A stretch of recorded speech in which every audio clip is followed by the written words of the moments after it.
வெட்டாதே, அழிக்காதே, அழிக்காதே,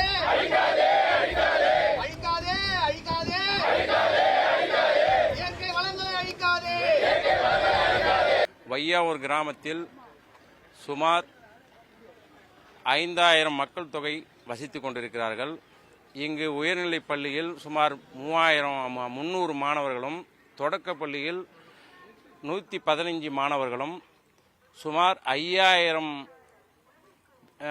கால்நடைகள் உள்ளது.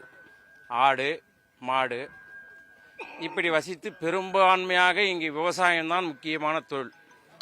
இந்த விவசாயத்திற்கு வையாவூர் பெரிய ஏரி, அதன் அருகாமையில் இருக்கிற நத்தப்பட்டை ஏரி, இந்த நத்தப்பட்டை ஏரியில் காஞ்சிபுரம் மாநகராட்சியினுடைய கழிவு நீர் நேரடியாக இதில் கலப்பதால், நத்தப்பட்டை ஏரியில் சுத்திகரிக்கப்படாமல் இதில் கலப்பதால் அந்த நீரானது நத்தப்பட்டை ஏரியில் உள்ள சுமார் 900 ஏக்கர் விவசாயம் நடைபெறுவதில்லை.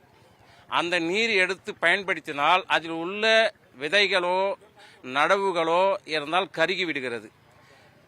இவையினால் விவசாயம் செய்யாமல் மதுவை பொதுப்பணித்துறை அடைத்து விட்டது. பொதுப்பணித்துறை மது அடைத்து விட்டதனால் காஞ்சிபுரத்தில் யூஸ் பண்ணும் கழிவு நீர்கள் அத்தனையும் தினந்தோறும் ஒரு நாளைக்கு மில்லியன் கணக்கில் வந்து சேருவதால் நிலத்தடி நீருடைய வேகம் உயர்கிறது. இந்த நிலத்தடி நீர் உயர்வதால் நிலத்தடியுடைய நீர் மட்டம் அழுத்தம் கொடுத்து சுமார் 4 கிலோமீட்டர்களுக்கு பூமியினுடைய நீர் மாசுபட்டு உள்ளது. அதில் சவுறு, உப்பு குடிப்பதற்கு உகந்தது அல்ல.